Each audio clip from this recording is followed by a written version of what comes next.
Sinagsa ng libo-libong Katoliko ang misa na pinangunahan ni Pope Benedict XVI sa Berlin, Germany. Pero nabahira naman ng kontrobersya ang pagbabalik bansa ng Aleman na Santo Papa dahil sa mga kaso ng sexual abuse laban sa ilang lider simbahan sa Germany. May report si Grace Sheila Pickard. Maaga pa lang, napuno na ng halos 70,000 debotong Katoliko ang Olympia Stadium dito sa Berlin para sa misa ni Pope Benedict XVI. Doble ang higpit ng seguridad. Bawal magpasok ng mga personal na gamit. Bukod kasi sa Santo Papa, panauhin din sina German Chancellor Angela Merkel, Pangulong Christian Wulff at Berlin Mayor Klaus Wowereit. Walang tigil ang palakpakan at hiyawan pagpasok ng Pope Mobile.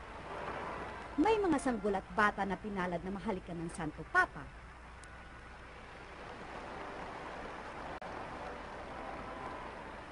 Sa kanyang homily sa misa, umapila si Pope Benedict laban sa religious and political persecution.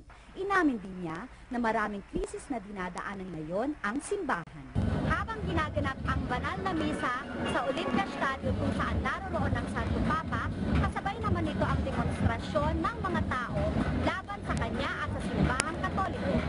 Talagang pinagpasalamat ng mga debotong Pinoy ang pagbisita ng Santo Papa sa Germany. Iba yung naramdaman ko, hindi ko maipaliwanag, basta alam ko sa kalooban ko, masaya ako na nakita ko siya, naka-attend ako ng misa niya, at parang, ewan ko, ang pakiramdam ko, nandun ako sa itaas. Nung dumaan siya sa harapan ko, tumayo yung mga balahibo ko. At masaya, napakaganda, parang napaka-secret nung lugar kahit na medyo, kahit maraming tao, feel mo na mayroong spirit, doon mo malaramdaman na mayroong talagang God na kahit na hindi sila naniniwala, sasabihin tao lang, sa akin talagang doon ko naramdaman na iba talaga. Well, my bless.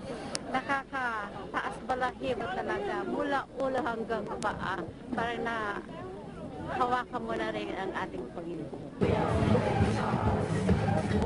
Nabahira naman ang pagbisita ng Santo Papa sa maraming kaso ng sexual abuse sa ilang alagad ng simbahan sa Germany. Sa rally na may 20,000 katao sa labas ng pinakamalaking simbahang Katoliko dito sa Berlin, isinisigaw nila ang pagpapanugot sa mga paring nireklamo ng pang-aabuso. He preaches, his messages are homophobic, they're, anti-contraception. They're not wise messages to be spreading, and a lot of people are going to disagree with them naturally. So it's natural that they're not happy with him visiting the city. Iginiit din nila ang pagkilala ng Vatican sa gays at lesbians at karapatan nilang gumamit ng condom at contraceptive kontra sa pagkalat ng sexually transmitted diseases tulad ng AIDS. Para sa Balitang Europe, Grace Sheila Pickard, Berlin.